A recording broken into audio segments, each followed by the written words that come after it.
Ladies and gentlemen, welcome back to another Dota 2 commentary brought to you by yours truly, Bbon, and this is another match from the AMD Premier League Season 2. This is a match between Mith-Trust and FXOpen, the team from Korea who just won the Nexon Super League.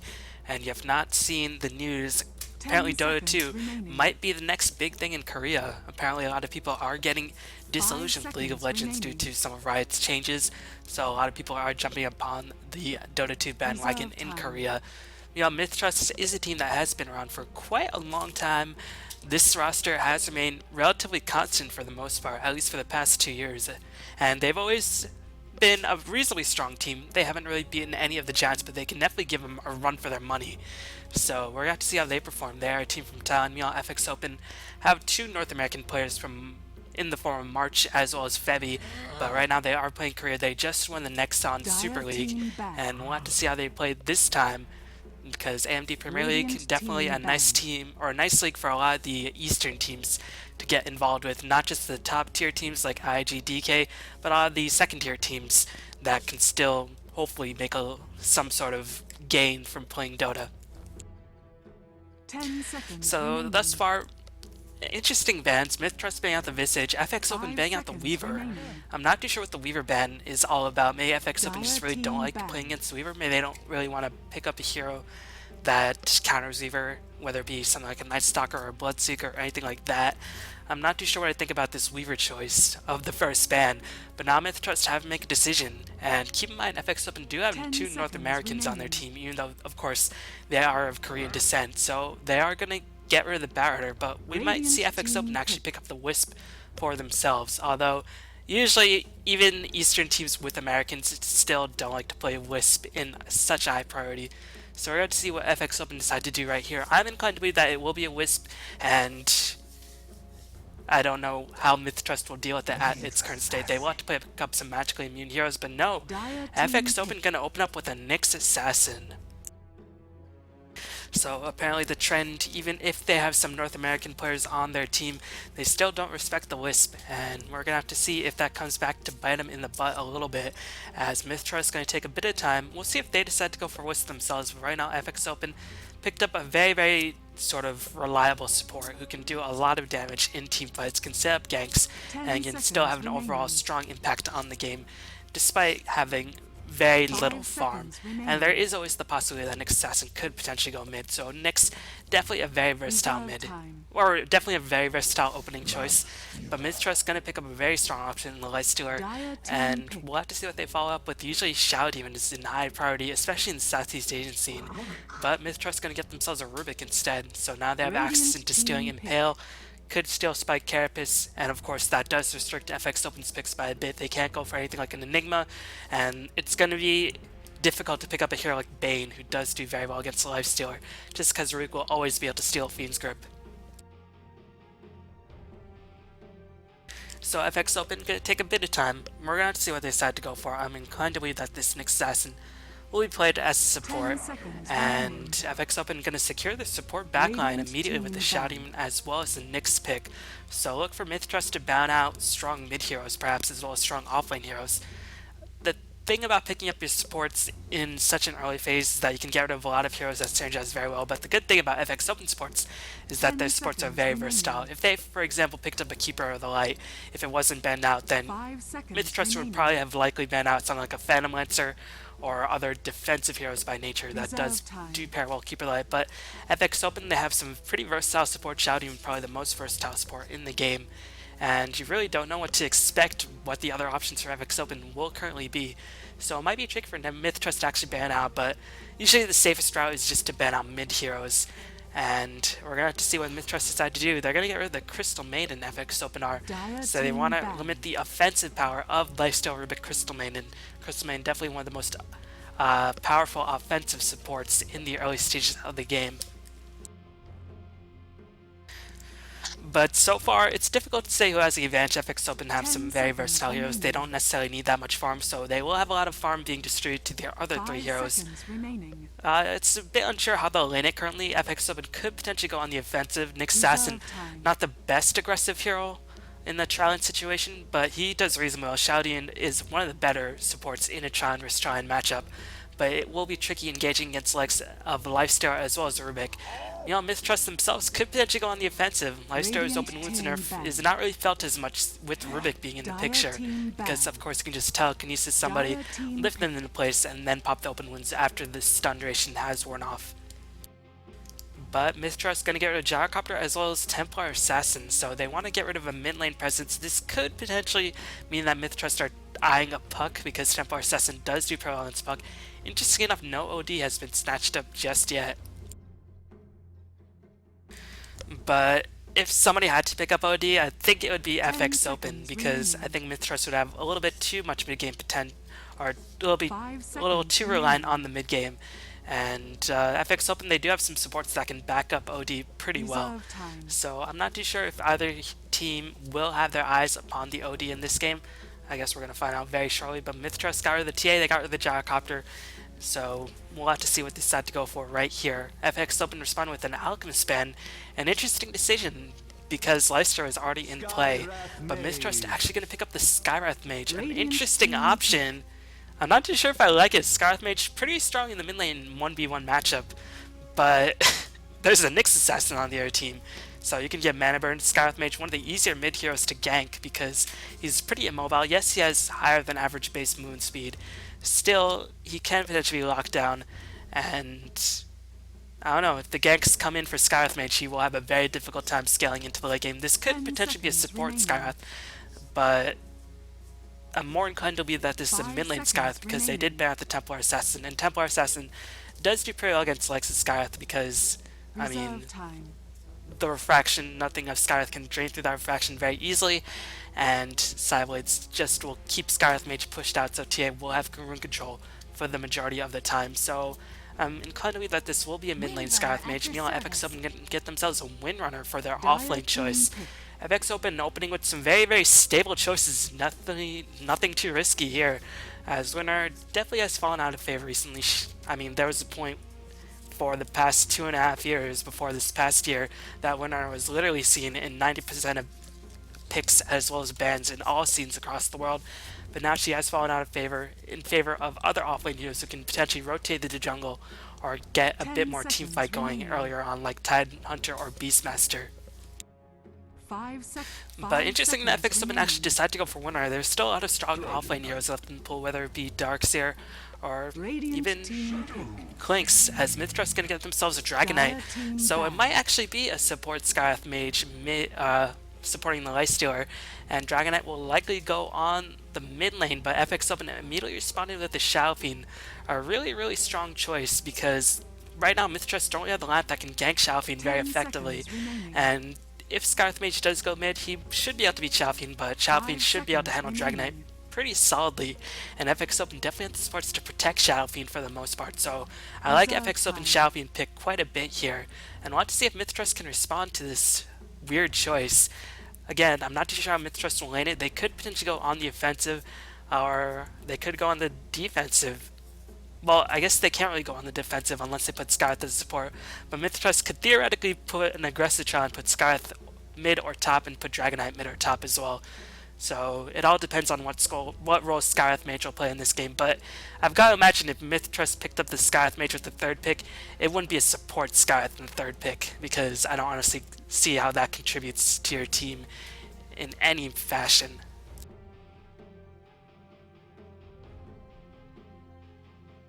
So Mith-Trust, they have their damage. They will likely need another support, or they could potentially get an offlane if they do decide to run a defensive child with Skywrath Mage as support. Darkseer is still left in the pool. Yes, other strong supports are left in the pool, whether it be Leshrac, Lina, Lion, heroes of that nature. Mith-Trust actually going to get rid of the Tree and Protector, meanwhile FXOpen getting rid of the Queen of Pain. So I don't know why they got rid of the Queen of Pain at all. Maybe they sense an aggressive challenge and they think Dragonite could potentially go top or mid. But Mith-Trust is going to pick up the Clink, so it will actually be a support Skywrath Mage. I'm not too sure how well he synergizes with this lineup at all. I mean, the silence is going to be pretty useful, but whose magical damage can he amplify with the Ancient Seal? And he will just be torn to shreds against likes of Nyx Assassin and Shadow Fiend once it comes to that stage of the game. But Mith-Trust picked up a very, very greedy lineup, and they are going to go aggressive with the Rubik Lifestealer and Skywrath Mage. Meanwhile, it's likely going to be Dragonite mid-solo Clinks top solo for Mith-Trust. You know, FXOpen probably going to run a defensive try and put Windrunner in a 1v1 matchup against likes of Clinks. Not too sure who that favors. I've got to imagine it favors Windrunner initially, and then Clinks can slowly get himself back into lane contention. And Xiaofeng versus Dragonite, I do have to favor Xiaofeng quite a bit, but with an aggressive challenge being concocted by Mith-Trust, there won't be too many openings for FXOpen to actually go and protect the Xiaofeng if a gank does actually roll in. So this might be a bit better matchup for Dragonite than initially expected. Ursa Warrior. And FXOpen gonna get themselves a raw fuzzy bear, Ursa, the cuddly bear thing that claws people's faces off. Not too sure what Ursa's synergy is here. I mean, you do have some lockdown disables, you have Shackle Shot. I think they just wanted a strong challenge carry. I mean, Ursa is one of the better heroes against likes of Leicester because, of course, Rage does not dispel the Fury Swipe stacks, and he does do pretty well against Dragonite as well. Dragonite doesn't necessarily do that much damage.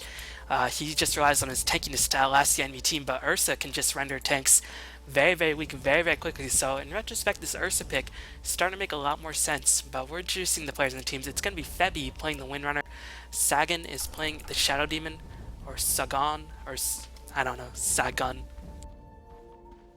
March is going to be playing the Ursa, Nyx Assassin is going to be handled by Anarchy, and Stan.Doctor is going to be playing the Xiaofeng. And ooh, it looks like it will actually be a Windrunner defensive, and Ursa will solo lane. We saw Kaipi do this quite a bit before the TI3 qualifiers, put Ursa in a mid lane position, then just spam Earthshock, but that has definitely been reduced since Valkyro has received a significant nerf. And look at all the items Ursa was given to him. He was given a whole lot of regeneration, was even given a set of dust to combat the Clinks on the top lane. So this Ursa is ready to battle very early on, and looks like he wants to take immediate lane control right off the bat. But I gotta think, well, I guess we'll have to find out. May they think Ursa can apply a bit more pressure than Windrunner in the early stages, especially with that Earthshock doing so much work.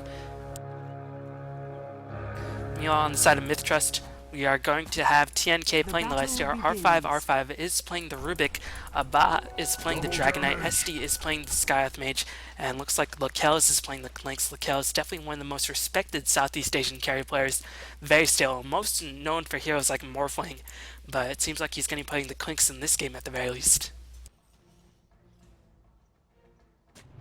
And wow, Ursa, he's just going to pick up the double Andrew from the top lane, and he's just going to pull the creeps towards him, trying to get him back to his tower. So this has a couple of effects. One, it'll make Clinks' life a lot more difficult last hitting under the tower, because Clinks' early attack animation, even with a point to searing arrows, is really just not that impressive. Two, it allows Ursa to pull the creeps, get a bit more neutral camps for his trouble, and it also pressures the Clinks to take a bit of extra damage, so when this dust actually does come into play, Ursa can potentially kill off the Clinks with one well-placed Earthshock. So right now March doing a very, very unorthodox strategy, but it seems to be working out thus far, as he's just going to go in for a bit of press, and you can see that Earthshock just costs next to no mana, so even though Ursa does have a limited mana pool, you can still use it up to 3 times at level 1, if you do take into account mana regeneration. You know, on the mid lane, Shadowfiend against Dragonite. Dragonite doing pretty well thus far in the middle lane, but Shadowfiend will start to pull ahead once it gets more damage and more souls online. And you can see Doctor is starting to get the souls flowing, has 8 or 5 souls, so plus 10 damage in the bank. And meanwhile, this bottom lane, it's going to be very difficult for this aggressive challenge to actually get any kills, because there's so many defensive options. They have defensive disruption, they have defensive impale, and they also have windrun to get them out of trouble. And you can see the support's just playing so far back. They can't do any creep pulls because the creep camp has been spawned out, but I mean, eventually this Sentry Ward will run out, and then these supports will be a bit behind in terms of experience once these supports go for the pull, and at that point Windrunner will have a sufficient level of windrun, and maybe not the boot speed, so she could potentially escape from a telekinesis engagement. You know, you can see Ursa popping dust actually going to work, so he is going to be very aggressive with his dust usage. Just a couple more swipes will spell the end of Clinks. One more hit, and March does pick up the last hit. Really, really solid engagement being concocted by FXO March. This Ursa being pulled so hard is really paying off. He is going to pick up the Tranquil Boots. Usually Ursas do like to go for Tranquils into phase after they disassemble the Tranquils, then pick up Vlad's, and then they pick up the phase boots. But in this game, I think it would be smart for March to pick up a second item bottle, just because he's going to be using a lot of his mana. And keep in mind, Tranquil Boots do cost quite a bit of mana. especially with the Ursa's relatively shoddy mana pool. Meanwhile, on the bottom lane, engagement was breaking out. Looks like this camp did end up spawning, as actually the Radiant dewarded it with the Sentry Ward, so the camp did naturally spawn. Meanwhile, the Dire will block it off once again with this magic bush ward, but we're going to see a disruption coming in, and this support R5 could be in potentially a lot of trouble. Winter not yet rotating her way through, but the disable is going to lock R5 in place for a long time, and the power shot was just able to barely clip the edge of the Rubik, and Nick's Assassin did successfully pick up the last hits. So far, Mith-Trust not having a good time in any of their lanes. But this is to be expected. Mith-Trust picked up a really greedy draft. I still failed to see the synergy of Skywrath Mage in this game, especially as a third pick hero. I mean, at that point, Shadow Demon, Nyx, and Windrunner were the first three options, so Silence not going to do too much of anything. The long-range spells not going to do too much of anything, and I don't think he's necessarily the best aggressive Shrine hero. But Dust's going to be used, and March trying to go on the offensive concussive shot will slow down March because Skywrath Mage did teleport in, and now March could potentially be in for a little bit of a rude awakening, as he should be able to escape. Took a bit of harassment for his troubles, but did have to expend his last dust, so now Clinks should be safe unless more dust is pulled towards March, because I imagine March will try to save his gold and may work his way towards his bottle. He's already forced to burn so much gold on just clarities, even though he was pulled so hard on that top lane. On the mid lane, you can see Xiaofeng starting to take a commanding lead, as is expected, has 20 souls. And yeah, Dragonite not really going to be in any danger of dying to the Xiaofeng. He has haste rune, so it seems like he's controlling the runes rather well, as actually he's going to initiate onto Doctor. Here comes the Dragon Tail. Can they get the telekinesis off? They're trying to chain his stuns as best as possible. Abba trying to man up as best as he possibly can. R5 taking a bit of raise damage, but Doctor just simply a bit too tanky. Fire Breath going to come in. Doctor furiously salving up, just playing Ring Around Rosie with this Dragonite, and Dragonite forced to retreat in the end. Really solid play by Doctor in that engagement, as Dragonite one more hit would have spelled the end of the Xiaofeng, but Xiaofeng juked, popped the salve, and was able to live to safety. And now Dragonite gotta be feeling a little bit concerned, because now Xiaofeng's starting to get his souls rolling. And again, Dragonite very tanky, but he expended a lot of regeneration in that assassination attempt.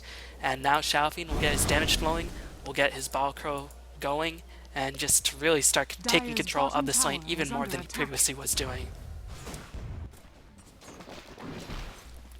Yeah, Lakel's farming up. Looks like he picked up a Soul Ring as well. I guess this is a Southeast Asian thing. Clinks pick up Soul Ring so he can just spam the Death Pact.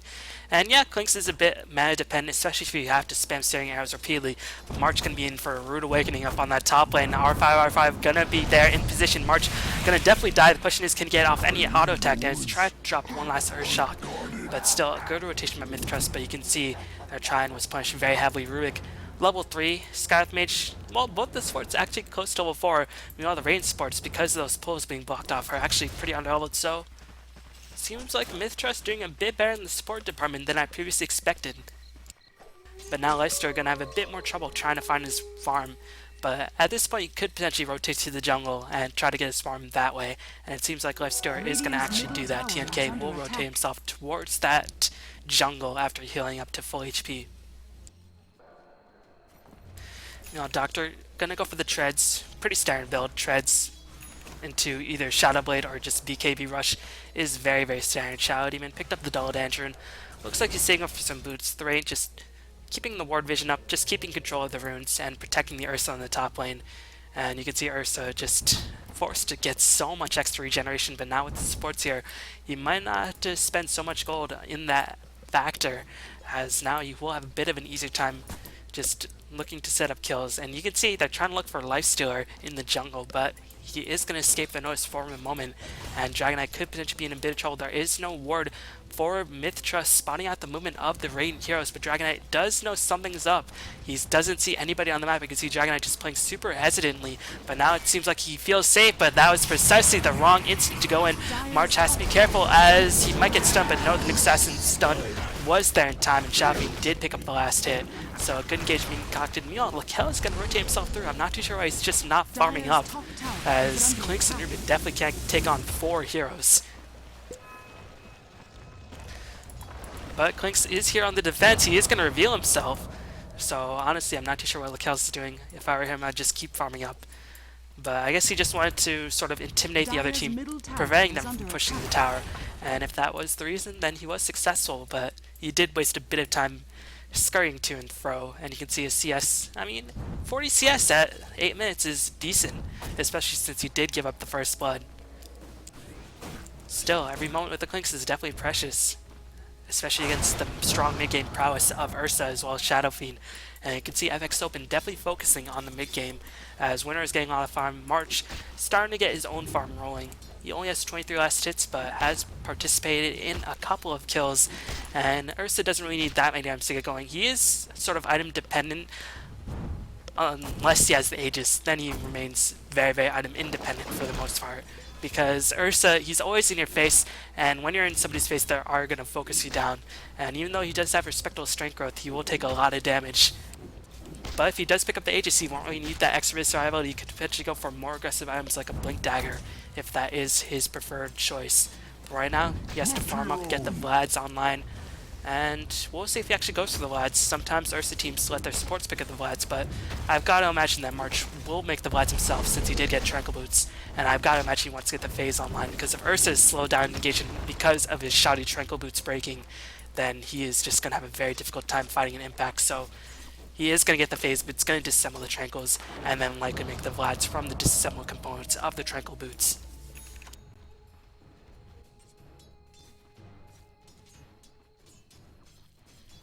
You know, Winner picked up her own phase boots, and TNK actually not rotating into the jungle. And you can see his farm is taking quite a bit of hurting, as top lane, a huge engagement is breaking out. March trying to do as much damage as possible. Dragon Knight is there on the rotation, as Mith-Trust turning this engagement completely around. Shadow Poison almost wasn't enough to secure the kill on Clinks, but instead Rubik was able to successfully kill off the Shadow Demon. Meanwhile, Febby teleported in, but he's going to be in for a Rude Awakening. Definitely underestimating the power of that Skywrath Mage Ancient Seal. 5-second silence with a really, really strong magic amplification is just ridiculously powerful. But when you rotate against a Shadow Fiend, he will punish you by taking your towers. And this is the strength of a Shadow Fiend. Whenever the mid lane person leaves to gank, Shadow Fiend will raise twice and then just apply so much damage towards the towers. But in the end, that was definitely worth it for Mith-Trust. They killed off 2 of the farming heroes on the side of FXOpen. And yeah, they didn't stop the Shadow Fiend, but I think you do have heroes in the game that can deal with the Shadow Fiend, especially if Clinks did manage to survive, which he did. And we'll see what Clinks decides to go for. Will he go for the Yasha build like we saw in the previous game for G7, or will he go for the more traditional Orchid build? Leicester secured himself some treads. Shadow Fiend picked himself up some treads himself, has an Ogre Club in the bank, so looks like he's hiding it, not really showing if he's going for a dagger or going for a Shadow Blade or a BKB just yet to the opposing team. It feels like, or it seems like he feels relatively safe. His team is giving him a nice amount of vision as FXOpen going to smoke up. They're going to apply a lot of pressure towards the top tower, and we'll have to see if Mith-Trust do respond. Looks like Lakel is going to run away invisible, but Anarchy's smoke was broken, and now it seems like FXOpen definitely knows somebody's around, probably the Clinks since he's the only visible hero. But they're not going to waste the dust. They know Clinks could potentially get away unless the dust is just spot on. So they're going to take the tower. They're going to be very well pleased in doing just that. You know, Shadow Fiend trying to escape the Mystic Flare doing a lot of damage, but that haste rune definitely coming to a huge effect right there. And Shadow Fiend might be reconsidering his choice to skip the Ogre Club being shown on him just now, as he is going to have it delivered to him, but he might die nonetheless. The haste rune still playing a pretty big factor as he's going to come in with some double raise, still juking that haste rune. Just putting in so much work as Abba gonna die to that last click from the Shadow Fiend, and R5 could be in for a Rude Awakening as well. A couple races and a right click will spell the end. They want to feed the kill to the Shadow Fiend, but in the end, Winner does pick up the last hit. Doctor gonna try to run away from the Lifesteer. Oh, Winner trying to do some body blocks, and Doctor is gonna actually escape in the end. Doesn't have phase boots, but Lifesteer now on the run. One race gonna clip TNK just barely as Ursa's gonna come in. Does pick up the last hit with the Fury Swipe, and wow, just Mith-Trust playing a little bit too ambitiously, got punished so hard. They lost to Dragon Knight, they lost their Lifestealer. The only one who benefited from that was Clinks, who was just taking this time to farm up. And not killing off the Shadow Fiend, such a crucial disaster because Xiaoping would have been out of the game for the next 35 seconds. He would have to go back to the jungle to farm up his souls. It would have slowed down his BKB rush, but now he's going to have it up at a very, very solid time. It seems like he's going to have maybe a 14-minute BK, which is ridiculously quickly for a Xiaoping at any stage. So far, that one engagement allowed FXOpen to definitely take a lead, but FXOpen, we have to see if they can capitalize on this lead, because again, they have to win the mid game. They can't hope to match up against the late game prowess of Mith-Trust, not against the likes of Clinks, Lystar, and Dragonite.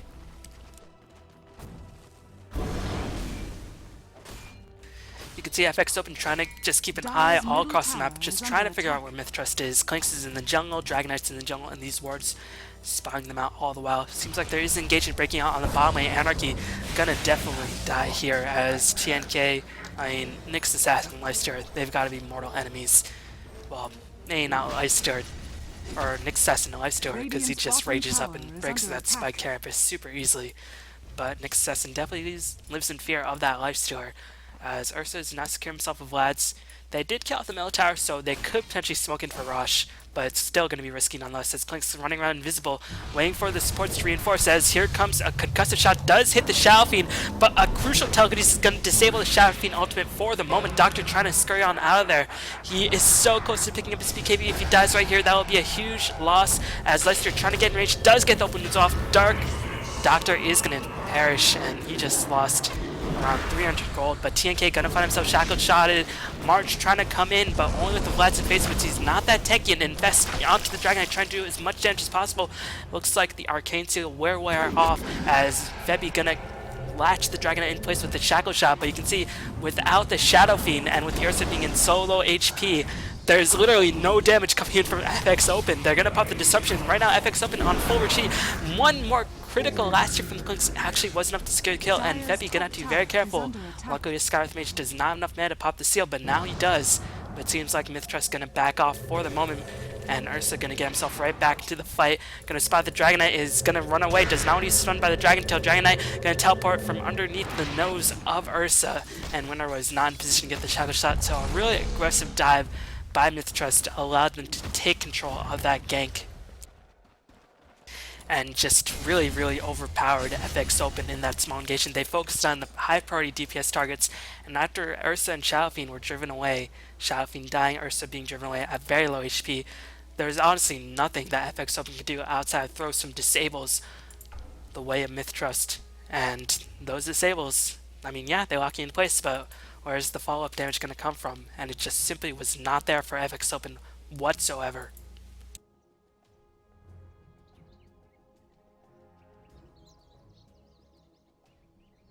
So right now, Mith-Trust definitely claiming a significant advantage. Checking out the gold rack, you can see Radiant do have a gold advantage, but that's gotta largely be attributed to the towers being taken. Experience advantage varying the dire ever so slightly. It seems like it's a relatively even game, all things considered, but FXOpen, they have to apply the pressure very soon, because Dragonite getting very close to that level 11, Clink's getting very close to his Orchid, and Lystar starting to become a huge problem. Is going to finish his drums relatively soon. And meanwhile, Ursa, all he has is a Vlads and a Phase Boots, and that is simply not going to be enough. And Xiaoping, his BKB farm is going to be slowed down a bit, but he is going to have to pull his team's weight for the moment. Meanwhile, Winner looks like she's going to have the mech delivered towards her in the next couple of seconds, so that's going to be a huge boost into FXOpen's teamfight potential. They'll have the BKB on Xiaoping, and they'll have the mech on Winner, and they'll have to push at least 2 towers with this, if you count this tower.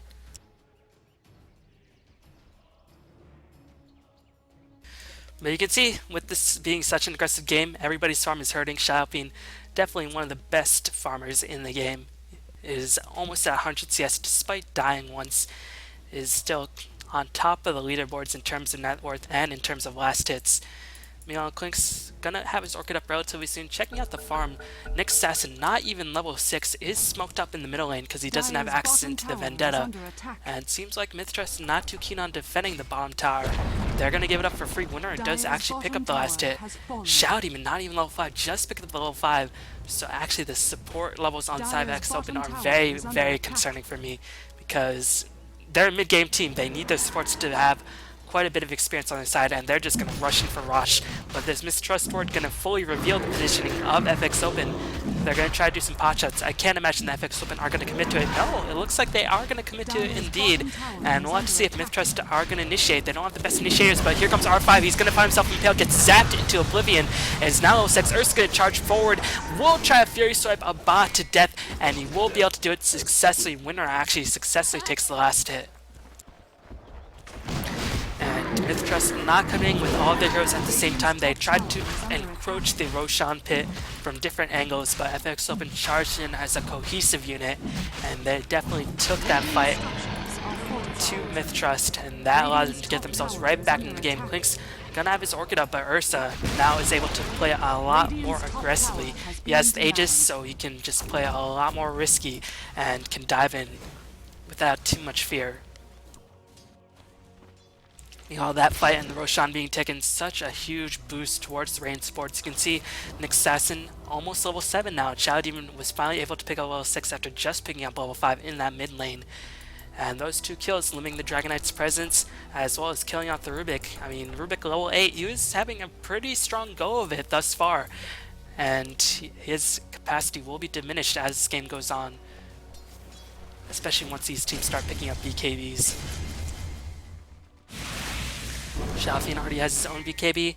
Probably going to go for the standard.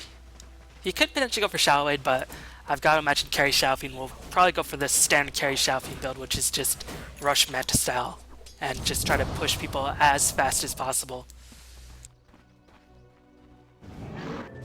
You know, Klink's going to have his Orchid shipped towards him, is looking for a big creep to eat potentially, and then go to pick off a support on the side of FXOpen, but just simply can't find a creep to devour just yet.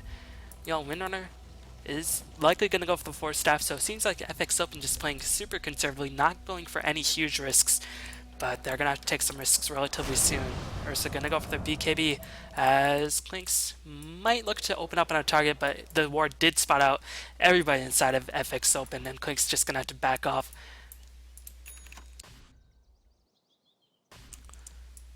Meow, TNK continued to farm, did finish the drums, likely going to transition to an armlet.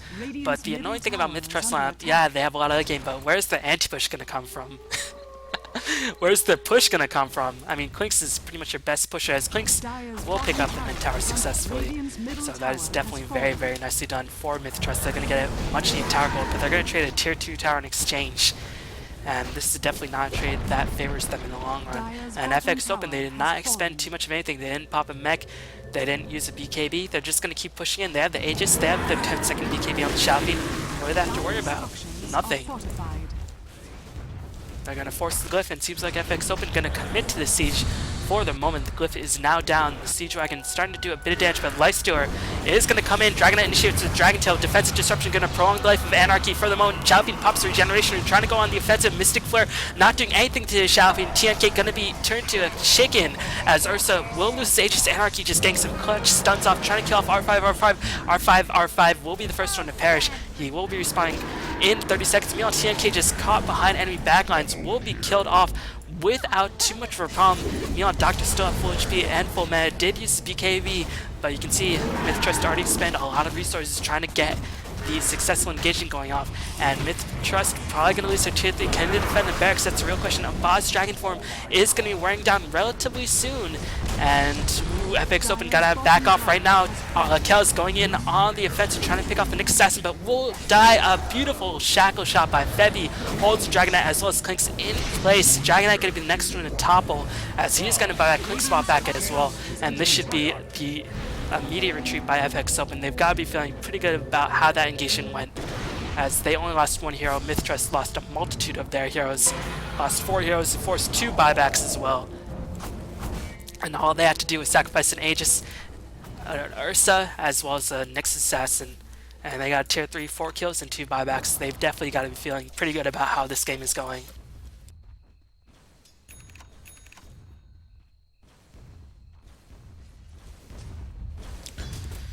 So right now, Mith-Trust definitely in a very, very difficult position. Klinks was forced to spend so much of his gold on buyback, and is going to have the Ogre Club delivered towards him. He will have a bit of extra HP, going to rush that BKB.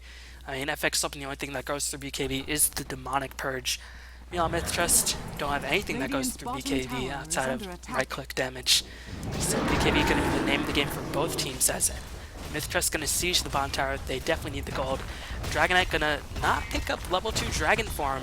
Doesn't want that splash damage, as, I mean, Clinks is going to pick up the kill, but he might end up perishing for his insolence. No, it seems like he will escape without too much of a problem. So got the Shouting sniping and is able to book it out of there, running like Usain Bolt across the majestic Dota 2 battlefield, and actually going to go on the offensive to try to pick off Febby, as he will be able to eat this very, very significant high HP creep, and we'll see if Febby will actually escape. He has the 4 staff in the max, so he should be just fine.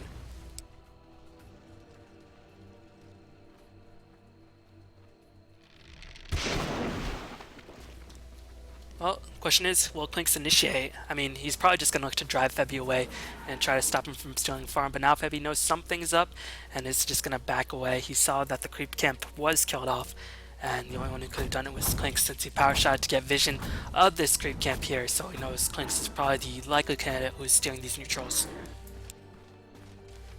But outside of Clinks and Leicester, where's the damage going to come from Mith-Trust? You saw in that engagement, Leicester being caught behind enemy lines eliminate a lot of the damage potential from Mith-Trust. Leicester going to have to play a bit more cautiously in the upcoming engagement, as he's going to go straight for the armlet. That's definitely going to increase his survivability as well as increase his DPS by a healthy margin.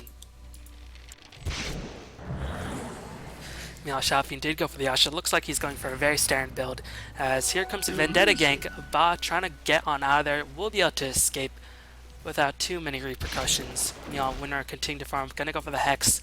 Sagan gonna have the urn shipped towards him, gonna increase his HP pool as well as get some nice urn charges if kills do occur around him. March looking to secure his own BKB, and I've got to imagine FXOpen are not going to push until March does finish the BKB. As Ursa, you can see, I mean, he has a decent HP pool, he has pretty good strength growth, but he's always in the front lines, and when you're in the front lines you will take a lot of damage, even if you do have some nice lifesteal. So FXOpen probably going to play conservative, probably look to apply some pressure towards the middle tier 2 or the top tier 2. As Clinks continue to farm up, Clinks going to have his own BKB up relatively soon. And Mith-Trust actually going to smoke up. I don't know if this is the best usage of their time, trying to gank a Windrunner, because Windrunner pretty much has everything she needs. I would rather Dragonite just pick up level 2 Dragon Form and just look to clear off these ancient stacks, but Dragonite to decide to get that extra 0.25 second stun duration bonus on that Dragon Tail rather than getting that splash damage. So I definitely do disagree with Ba's choice for the Dragonite scale build. I guess he didn't read the patch notes saying that, alright, you still get Corrosive Breath in level 2 of Elder Dragon Form. Or maybe he just misclicked. It's probably the latter rather than the former. He probably just misclicked. Invisibility. TNK finished the armlet, doesn't have any gold to buy back, but Mith-Trust have now stalled to such an extent that the majority of the heroes who did have to buy back will have buyback up relatively soon, at least in time for the base defense, so it might be prudent for Mith-Trust to actually stockpile some of that buyback gold, as Doctor with the finished meta style looking to apply a bit of pressure towards this middle tier 2, and they should be able to claim it relatively successfully. It's interesting that FXOpen are actually looking to force the issue right now before Ursa even finishes the BKB, but it seems like they're just looking to slow siege it for the moment, use Manta Style illusions as well as disruption illusions to just chip away at this tower, rather than dedicate an Ursa to a full-on battle like they would have to face in the base of Mith-Trust. It seems like this tower taking a lot of damage, the creeps being pulled off once again, and Mith-Trust actually going to use a glyph, as here comes Dragonite. He's going to look to initiate. Clinks actually going to pop the BKB, trying to kill off Sagan, applied so much damage. Here comes the Mystic Flare, but Xiaofeng was able to pop a successful ultimate online.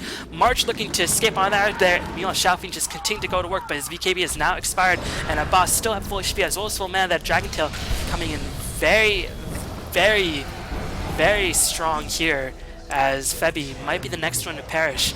And you can see FXOpen's decision to engage upon that teamfight. Well, they're caught by surprise, and Ursa, he's gonna die. Oh man, that magic wand usage, or magic stick usage. This is why magic stick, best time in the game, as he was just barely able to escape. And if he died right there, that would have definitely been a tier 2 and would have delayed his BKB by a further margin.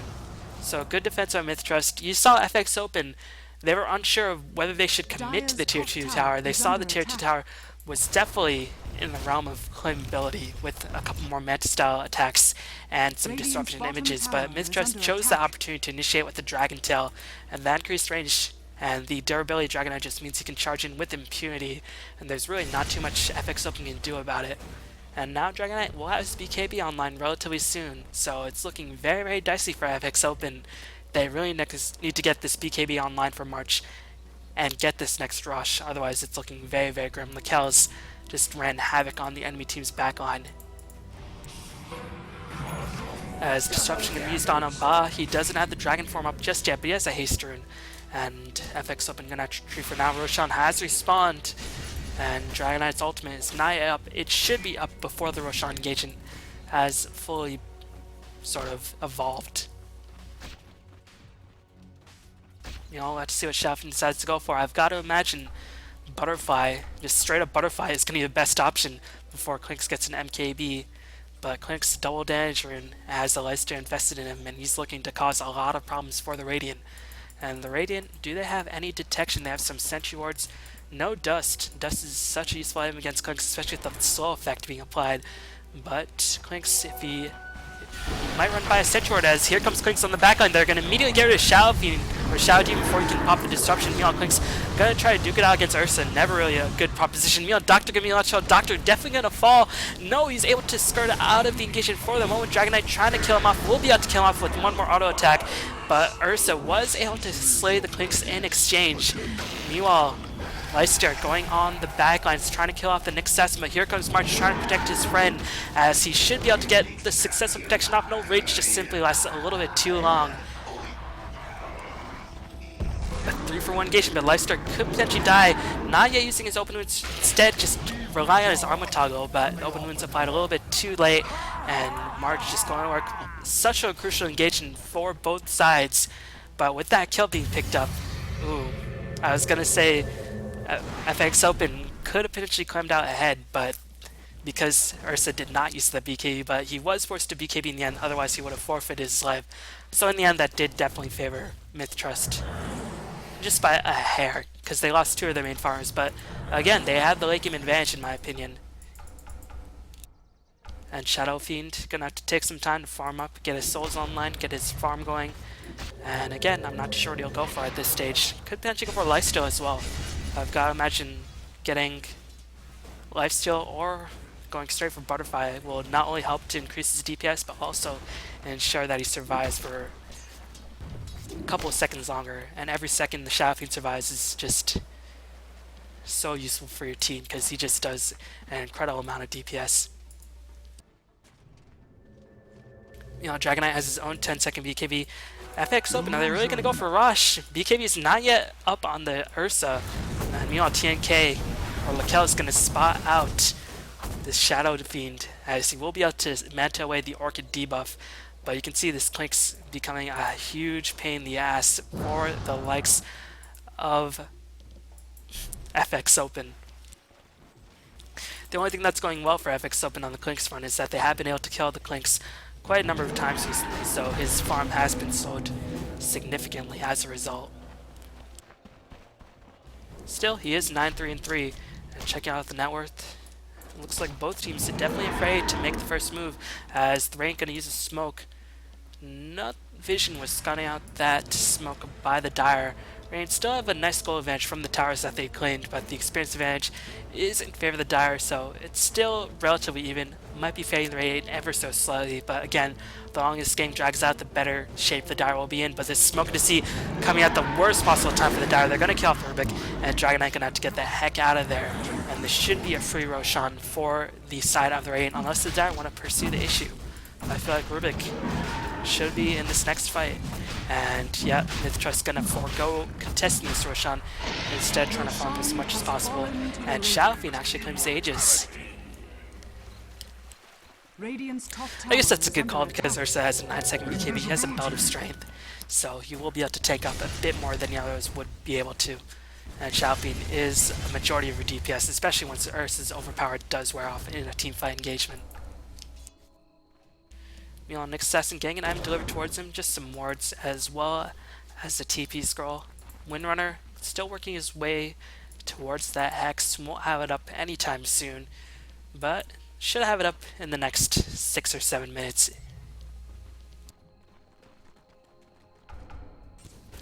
Meanwhile, Shadow Demon farming pretty poorly, but again, Shadow Demon, a very item independent hero. The majority of the pressure will be on the Shadow Fiend as well as the Ursa. And Shadow Fiend saving up a lot of gold. Could potentially be saving for that Eagle Song as TNK? What are you doing there? I'm not sure. The purchase could be used on you and you are dead. Why were you there? I was not expecting that at all. But he was just caught out of position and he paid the price. I guess Vendetta and Pale was used to help set up that gank, but Leicester should not have been that far forward without any vision in the first place. Meanwhile, Rubik's Stolen Rage, a very useful ability since Rubik has such a high HP pool. He'll get maybe like plus 10 damage from the Enrage usage.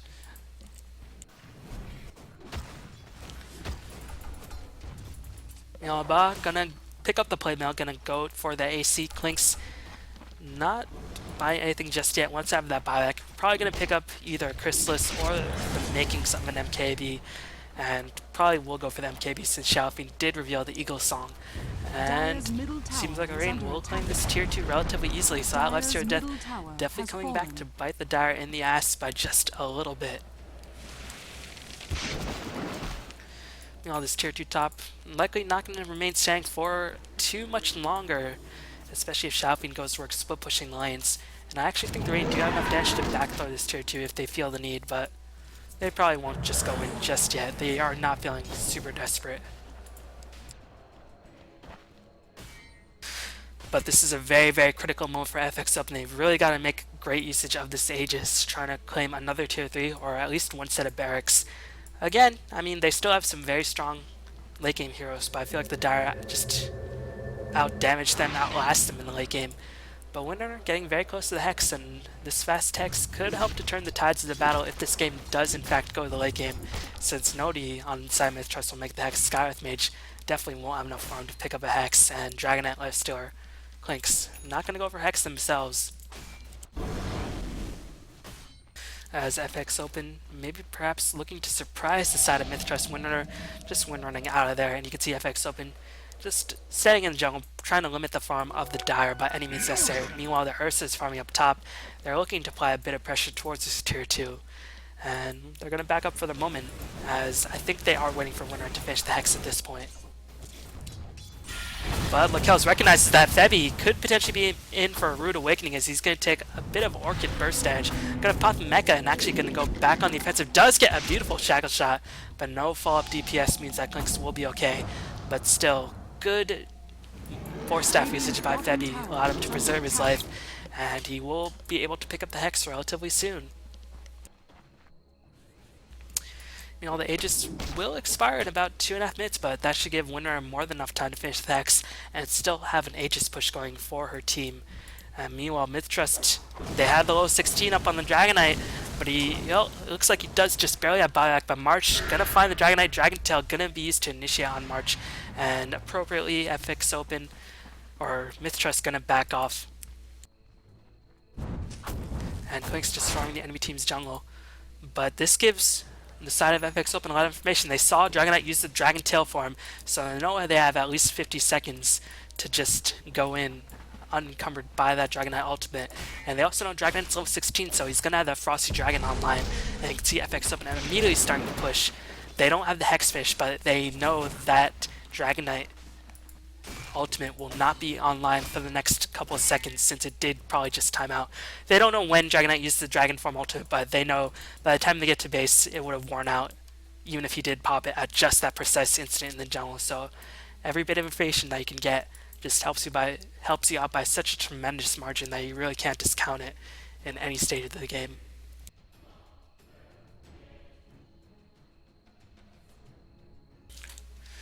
Checking out the goal graph, still looks relatively even. Experience graph starting to even out for the side of the Ranged, and looks like Febby, he is gonna have that side of the vice finished. So this is just the worst possible situation for Mith-Trust. Well, not the worst possible situation, but they are gonna be feeling a little bit uneasy because they wanted the Dragon Knight ultimate. If they're gonna be facing Hex, they don't know that just yet since they don't know for sure how much gold Windrunner has been holding on to. TNK does not have buyback and likely won't be able to farm up to have enough buyback. And Lakel has just spent a lot of his money on the Steam Edge to try to finish up an MKB, so this is just such an awkward position for Mith-Trust to be in. And we're going to have to see if they can hold on. They've already lost the tier 3 as well, so they might have to give up the Srax.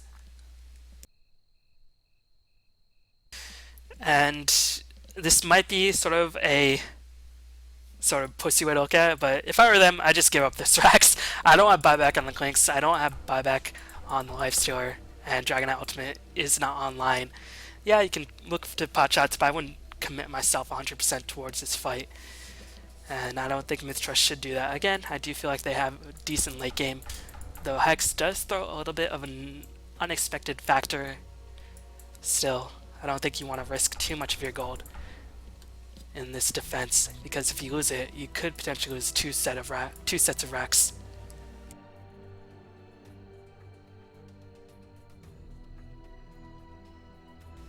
You know, Doctor gonna have the butterfly shit towards him well before Clinks finishes his MKB, has still yet to pick up a single javelin. And Febby gonna try to maneuver his way towards the secret shop to finish up the Hex, as he's just gonna power shot, get himself a bit of extra gold. Gonna have the Hex up in the next fight, and he will be able to get to the secret shop relatively easily. And Mith-Trust have to start the defense right here, right now, and get some ranged stunts to clear out the creep waves as best they possibly can.